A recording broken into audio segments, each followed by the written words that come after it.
Hello दोस्तों, आप सभी का बहुत बहुत स्वागत है हमारे इस YouTube channel your GK library में। दोस्तों, आज है संडे और संडे को करेंगे हम करंट अफेयर का रिवीजन। वीकली करंट अफेयर का ये सेशन है। जितने भी वीक के करंट अफेयर है सारा रिवीजन करेंगे हम। 9 मई से 15 मई तक का जो करंट अफेयर है उसका रिवीजन हम करने वाले हैं। तो पूरा वीडियो आपको ध्यान से देखना है, वीडियो के लास्ट तक बने रहिए। और ये वीडियो सभी के लिए इम्पोर्टेंट है। जो डेली करंट अफेयर का वीडियो देखते हैं उनके लिए भी इम्पोर्टेंट है, क्योंकि एक रिवीजन सेशन है तो सबका रिवीजन हो जाएगा। पूरा जो आपने वीक में करंट अफेयर पढ़ा है ना, तो उसका पूरा रिवीजन आपका हो जाएगा। तो आपके लिए इम्पोर्टेंट है जो डेली करंट अफेयर का वीडियो देखते हैं, और जो नहीं भी देखते हैं तो उनके लिए भी इम्पोर्टेंट है, क्योंकि एक ही साथ एक ही वीडियो में उनके पूरे वीक का करंट अफेयर रिवाइज होने वाला है। तो सभी को वीडियो ध्यान से देखना है। और अगर आप पहली बार चैनल पर आए हैं तो चैनल को सब्सक्राइब करना बिल्कुल भी ना भूलें। साथ ही साथ बेल आइकन प्रेस कर दें, ताकि आपको जो भी नया वीडियो आए हमारी चैनल पर उसका नोटिफिकेशन मिल जाए।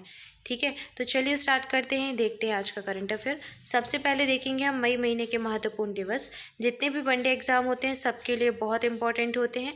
अभी हाल ही में आरआरबी एनटीपीसी के एग्जाम हुए तो उसमें हर शिफ्ट में से क्वेश्चन आया। तो आपको हर महीने के सारे दिवस याद रखने हैं। मई महीने के दिवस हम पढ़ने वाले हैं। 1 मई को मनाते हैं विश्व श्रमिक दिवस। इसे ही अंतर्राष्ट्रीय मजदूर दिवस भी कह देते हैं। तो अगर आपसे पूछा जाए अंतर्राष्ट्रीय मजदूर दिवस कब मनाते हैं, तो वो भी 1 मई को हो जाएगा। ठीक है। 3 मई को क्या मनाते हैं? विश्व प्रेस स्वतंत्रता दिवस। 8 मई को क्या मनाते हैं? विश्व प्रवासी पक्षी दिवस। और 8 मई को क्या मनाते हैं? विश्व रेड क्रॉस दिवस। और 8 मई को क्या हो गया? 2 दिवस हो गए, एक प्रवासी पक्षी दिवस हो गया और विश्व रेड क्रॉस दिवस हो गया। ठीक है, दोनों याद रखना है। 11 मई को होता है राष्ट्रीय प्रौद्योगिकी दिवस या फिर नेशनल टेक्नोलॉजी डे। ठीक है, और 12 मई को होता है विश्व नर्स दिवस। एक ईयर याद रखना है जो कि अभी हम आ चुके हैं, जहाँ से 2020 का जो वर्ष था वो नर्स के लिए समर्पित था। तो ये जो ईयर था 2020 का, तो ये नर्स के लिए डेडिकेट था। ठीक है, तो अभी हम कहाँ पर हैं? 2021 में हैं। इससे पहले का जो वर्ष है वो नर्स के लिए डेडिकेट किया था। क्यों किया था? क्योंकि 2020 का जो वर्ष था, पूरी दुनिया इस वर्ष में कोरोना की चपेट में थी। कोविड-19 महामारी से जूझ रही थी। और इस समय नर्सेज जो हैं उन्होंने बहुत अच्छा काम किया था, बहुत अधिक योगदान दिया था। तो इसीलिए ये वर्ष नर्स के लिए डेडिकेट किया गया था। ठीक है, और 12 मई को मनाते हैं विश्व नर्स दिवस। आइए देखते हैं अगला दिवस। अगला इम्पॉर्टेंट डे है 15 मई। क्या मनाते हैं? विश्व परिवार दिवस, वर्ल्ड फैमिली डे। नेक्स्ट है 17 मई। क्या मनाते हैं? विश्व दूरसंचार दिवस। इसके बाद 18 मई विश्व संग्रहालय दिवस। 22 मई मोस्ट इम्पॉर्टेंट डे, बहुत अधिक ये पूछा जाता है, तो एक रिपीटेड क्वेश्चन भी आप समझ लीजिए, जैसे कि जैव विविधता दिवस या जैविक विविधता दिवस कब मनाते हैं? 22 मई को। इसके बाद अगला है 29 मई। क्या मनाते हैं? माउंट एवरेस्ट दिवस। इसके बाद नेक्स्ट है 31 मई, मोस्ट इम्पॉर्टेंट डे है ये, विश्व तंबाकू रोधी दिवस। 31 मई को मनाते हैं। ये भी बहुत अधिक पूछा जा चुका है, बहुत सारे एग्जाम में आ चुका है और आगे भी आएगा, क्योंकि ये इम्पॉर्टेंट डे है, बहुत अधिक पूछा जाता है। तो जो एग्जामिनर्स हैं उनका ये फेवरेट डे हो जाता है, विश्व तंबाकू रोधी दिवस। तो आपको याद रखना है। ठीक है, 22 मई बहुत इंपॉर्टेंट है, याद रखिए। विश्व तंबाकू रोधी दिवस 31 मई, ये भी याद रखिए। ठीक है, आइए देखते हैं अपना करंट अफेयर। तो हम 9 मई से 15 मई तक का जो करंट अफेयर है, 9 to 15 ऑफ मई तक का जो करंट अफेयर है वो रिवाइज करने वाले हैं। सारे क्वेश्चंस कवर करेंगे, तो पूरा वीडियो ध्यान से देखें। पहला प्रश्न है Laureus world sportsman of the year, यानी कि 2021 का जो Laureus world sportsman of the year का अवार्ड है किसे मिला? तो ये मिला है राफेल नडाल को। टेनिस खिलाड़ी हैं, इनको ये अवार्ड दिया गया है। नेक्स्ट है आईसीसी ने किसे अप्रैल महीने का बेस्ट क्रिकेटर चुना है? तो ये चुना है बाबर आजम को। ये पाकिस्तान की खिलाड़ी है और बेस्ट क्रिकेटर चुने गए हैं किस मंथ के? अप्रैल मंथ के। आइए देखते हैं अगला। अगला प्रश्न है अफगानिस्तान के कौन से वरिष्ठ राजनयिक बिनेश कालरा का निधन हो गया है? ये कहाँ से संबंधित थे? तो ये भारत के राजनयिक थे, अफगानिस्तान में थे और इनका हाल ही में निधन हो गया है। नाम क्या है? बिनेश कालरा। कहाँ पर थे? अफगानिस्तान में। नेक्स्ट है कौन से अभिनेता की शॉर्ट फिल्म हैप्पी बर्थडे को न्यूयॉर्क इंटरनेशनल फिल्म फेस्टिवल में सर्वश्रेष्ठ अभिनेता के लिए चुना गया है? तो अनुपम खेर की ये थी, जो है शॉर्ट फिल्म थी हैप्पी बर्थडे, और इसी फिल्म में काम करने के लिए इन्हें सर्वश्रेष्ठ अभिनेता का अवार्ड दिया गया है। कहाँ पर? न्यूयॉर्क इंटरनेशनल फिल्म फेस्टिवल में। ठीक है, तो याद रखना इनकी फिल्म का नाम याद रखना है, शॉर्ट फिल्म है हैप्पी बर्थडे।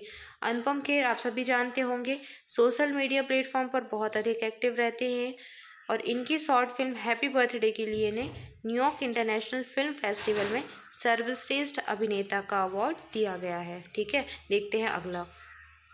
नेक्स्ट है, कहाँ के पर्वतारोही कामी रीता शेरपा को दुनिया की सबसे ऊंची चोटी माउंट एवरेस्ट पर 25 बार चढ़ने वाले पहले पर्वतारोही बन गए हैं?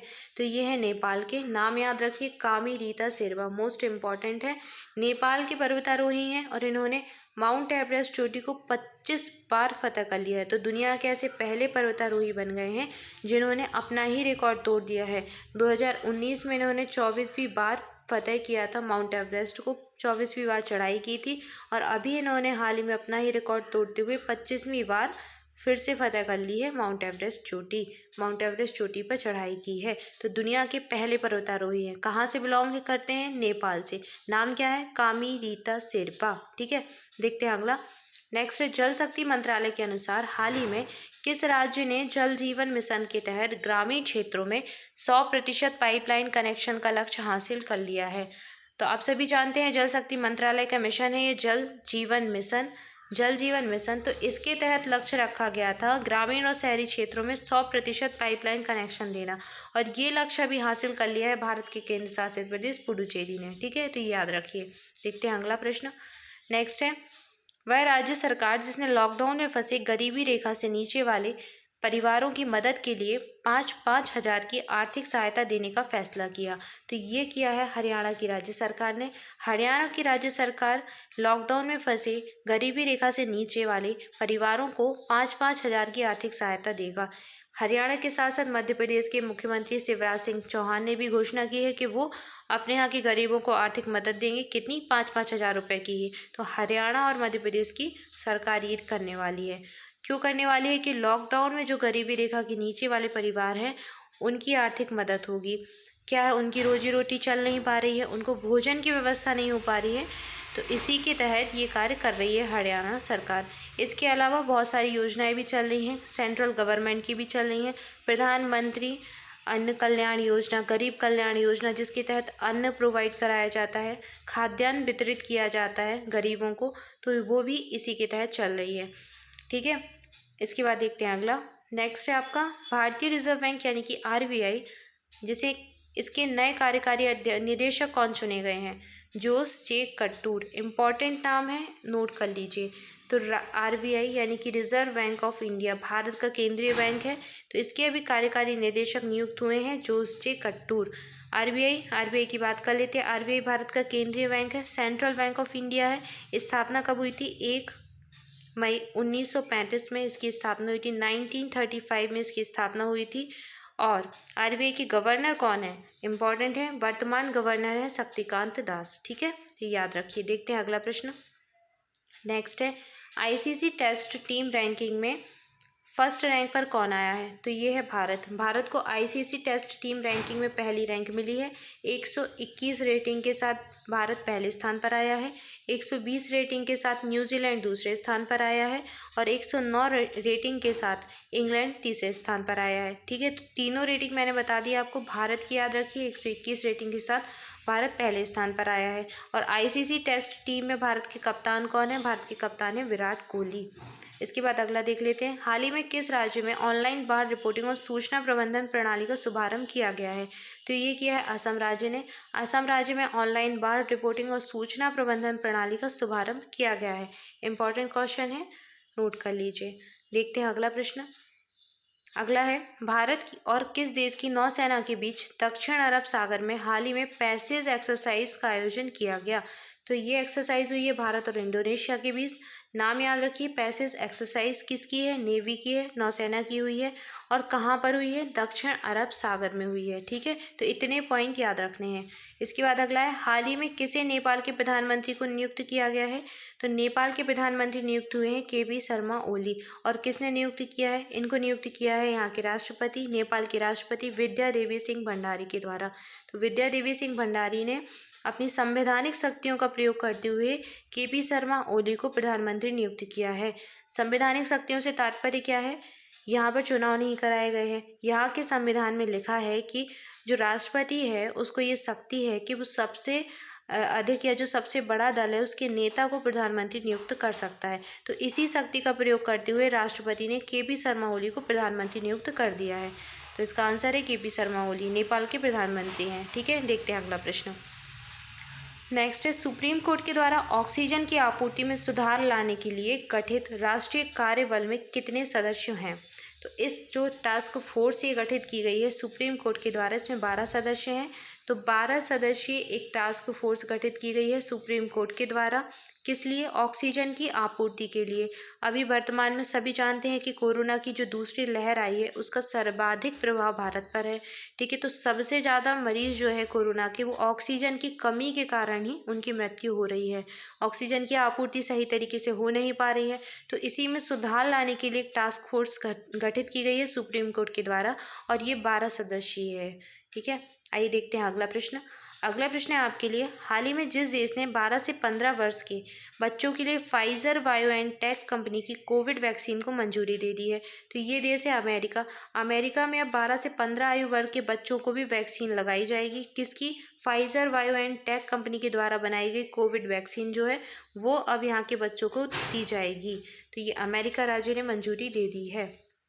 ठीक है, तो इस प्रश्न का राइट आंसर था अमेरिका। आइए बढ़ते हैं आगे, देखते हैं अगला प्रश्न। अगला है, बीसीसीआई ने भारतीय महिला क्रिकेट टीम के नए मुख्य कोच के रूप में किसे चुना है? तो ये चुने गए हैं रमेश पोवार। इन्हें भारतीय महिला क्रिकेट टीम का मुख्य कोच चुना गया है। किसके द्वारा? बीसीसीआई के द्वारा। बीसीसीआई के द्वारा रमेश पोवार को, इंपॉर्टेंट नाम है, याद रखिए। नेक्स्ट है, संयुक्त राष्ट्र प्रमुख ने जाने माने किस ब्रिटिश राजनयिक को संयुक्त राष्ट्र की मानवीय मामलों की एजेंसी का प्रमुख नियुक्त किया है? तो ये मार्टिन ग्रिफिथ्स नियुक्त किए गए हैं। ब्रिटिश राजनयिक हैं ये, और इन्हें संयुक्त राष्ट्र की मानवीय मामलों की एजेंसी का प्रमुख नियुक्त किया गया है। तो इन्हें जो ये हैं, ये बहुत मानवीय मामलों का इन्हें बहुत अधिक अनुभव है। बहुत सारी कॉन्फ्रेंसेज हैं उनमें ये भाग ले चुके हैं, और ब्रिटिश राजनयिक हैं। तो ये ब्रिटिश के एक राजदूत भी हैं। ठीक है, मार्टिन ग्रिफिथ्स, इंपॉर्टेंट नाम है, याद रखिए। देखते हैं अगला प्रश्न। नेक्स्ट हो जाएगा, भारतीय मूल के किस वैश्विक पोषण विशेषज्ञ डॉक्टर को वर्ष 2021 का विश्व खाद्य पुरस्कार मिला है? तो डॉक्टर शकुंतला हरक सिंह थिलिस्टेट को ये अवार्ड दिया गया है। वैश्विक पोषण विशेषज्ञ हैं ये शकुंतला हरक सिंह थिलिस्टेट, इन्हें विश्व खाद्य पुरस्कार दिया गया है। खाद्य के क्षेत्र में ये पुरस्कार नोबल माना जाता है, तो 2021 का ये पुरस्कार इनको दिया गया है, डॉक्टर शकुंतला हरक सिंह थिलिस्टेट को। नेक्स्ट है, सऊदी अरब ने हाल ही में भारत और किस देश के मसले सुलझाने के लिए वार्ता का आह्वान किया है?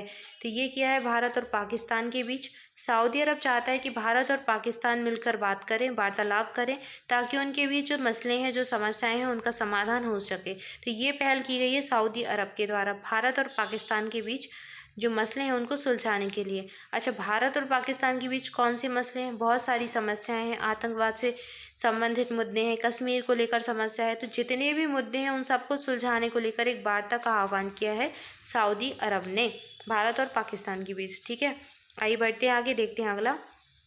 नेक्स्ट है, किस राज्य सरकार ने हाल ही में ग्लाइफोसेट पर पूर्णतः प्रतिबंध लगा दिया है? तो ये लगाया है तेलंगाना की सरकार ने। ग्लाइफोसेट एक कीटनाशक है जो कि खरपतवार को मारता है। तो कपास की फसल पर इसका उपयोग किया जाता था, हाल ही में इस पर प्रतिबंध लगा दिया है। क्यों लगाया है? क्योंकि ये कैंसर जनक था। ऐसा माना जाता था कि इसके छिड़काव से, इसके प्रयोग से कैंसर बीमारी फैलती है, कैंसर हो सकता है। तो इसीलिए इस पर प्रतिबंध लगा दिया है तेलंगाना की सरकार ने, तेलंगाना की गवर्नमेंट ने पूर्णतः इस पर प्रतिबंध लगा दिया है। नेक्स्ट है, हाल ही में किस राज्य सरकार ने साहित्य के लिए प्रदान किए जाने वाले मनोज दास अंतर्राष्ट्रीय साहित्य पुरस्कार को शुरू किया है? तो इम्पॉर्टेंट क्वेश्चन है, पूछ सकते हैं। तो मनोज दास अंतर्राष्ट्रीय साहित्य पुरस्कार उड़ीसा की सरकार द्वारा दिया जाएगा। उड़ीसी भाषा, जो ओडिसी भाषा होती है, और इसका जो साहित्य होता है, इसके साहित्य के लिए जो काम करता है, उनको ये प्रदान किया जाएगा। उड़ीसी भाषा में साहित्य रचने वाले लोगों को ये प्रदान किया जाएगा मनोज दास अंतर्राष्ट्रीय साहित्य पुरस्कार। ठीक है, किसने प्रारंभ किया? उड़ीसा की सरकार ने। आइए देखते हैं अगला प्रश्न। नेक्स्ट है, जो अभी हाल ही में जो मुख्यमंत्री नियुक्त हुए हैं, जिन राज्यों में चुनाव हुए हैं, उनके नाम है ये असम, तमिलनाडु, केरल, पुडुचेरी और पश्चिम बंगाल। तो हाल ही में अभी इन सभी राज्यों में, यानी कि 5 राज्यों में चुनाव कराए गए, और इनमें इन्हीं राज्यों में मुख्यमंत्री की नियुक्ति हुई है। तो ये अभी नए नए मुख्यमंत्री नियुक्त हुए हैं, इनके नाम हैं, इनके नाम याद कर लीजिए, इंपॉर्टेंट है इन राज्यों के नाम। तो असम में हेमंत बिस्वा शर्मा को नियुक्त किया गया है, ये मुख्यमंत्री बने हैं। असम के मुख्यमंत्री बने हैं हेमंत बिस्वा शर्मा। तमिलनाडु के बने हैं श्री M.K. स्टालिन। केरल के बने हैं पिनरई विजयन। और पुडुचेरी के बने हैं श्री N. रंगास्वामी। और पश्चिम बंगाल की बनी है ममता बनर्जी। ममता दीदी पश्चिम बंगाल की मुख्यमंत्री नियुक्त की गई हैं। तो ये अभी वो राज्य हैं जिनमें अभी अभी चुनाव कराए गए थे। अप्रैल के महीने में यहाँ पर चुनाव हुए थे और यहाँ पर मुख्यमंत्रियों की नियुक्ति की गई है। तो इम्पॉर्टेंट है ये, जो भी अपकमिंग एग्जाम होगा उनमें ये पूछे जाने की बहुत अधिक संभावना है। तो इनके नाम आपको बहुत अच्छे से याद कर लेना है, ठीक है। सो गाइज, ये था आज का करंट अफेयर। हमने सारे क्वेश्चन कवर किए। वीकली करंट अफेयर था। 9 मई से 15 मई तक के जितने क्वेश्चन थे हमने सबका रिवीजन कर लिया। एक रिवीजन सेशन था ये। अगर आपको डिटेल में क्वेश्चंस पढ़ने हैं तो आप डेली करंट अफेयर का वीडियो देख सकते हैं। डेली करंट अफेयर की वीडियो में हम पॉइंट टू पॉइंट डिटेल में सारा कुछ डिस्कस करते हैं, तो वो आपके लिए बहुत बेनिफिशियल रहेगा। तो एक बार आप पूरा डिटेल में डेली करंट अफेयर का वीडियो भी देख सकते हैं। So guys, thank you for watching this video. आप सभी मस्त रहें, मुस्कुराते रहें और अपनी पढ़ाई करते रहें। और हाँ, अगर आप पहली बार हमारा चैनल देख रहे हैं तो चैनल को सब्सक्राइब करना बिल्कुल नहीं भूलना है। साथ ही साथ आपको बेल आइकन प्रेस कर देना है ताकि जो भी नया वीडियो है उसका नोटिफिकेशन आपको मिल जाए।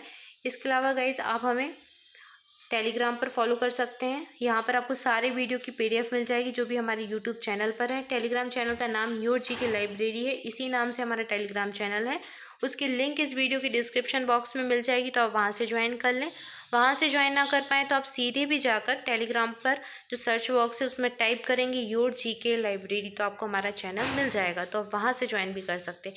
इसके अलावा आप हमें फेसबुक पर भी फॉलो कर सकते हैं, आप हमें इंस्टा पर फॉलो कर सकते हैं, को पर भी फॉलो कर सकते हैं। सारे जितने भी सोशल मीडिया प्लेटफॉर्म है आप वहाँ पर योर GK लाइब्रेरी को फॉलो कर सकते हैं। और हाँ दोस्तों, अगर आपको वीडियो अच्छा लगा हो तो वीडियो को लाइक भी करें और शेयर करें। आपके जितने भी दोस्त हैं और जितने भी स्टडी ग्रुप हैं, सोशल मीडिया प्लेटफॉर्म है, सबके साथ वीडियो को ज़्यादा से ज़्यादा शेयर करें, ठीक है। और हमारे चैनल को सपोर्ट करें। Let's crack all the exam आसानी से। आप सभी घर पर रहें, सुरक्षित रहें और अपनी पढ़ाई करते रहें। Thank you so much. मिलते हैं नेक्स्ट वीडियो में।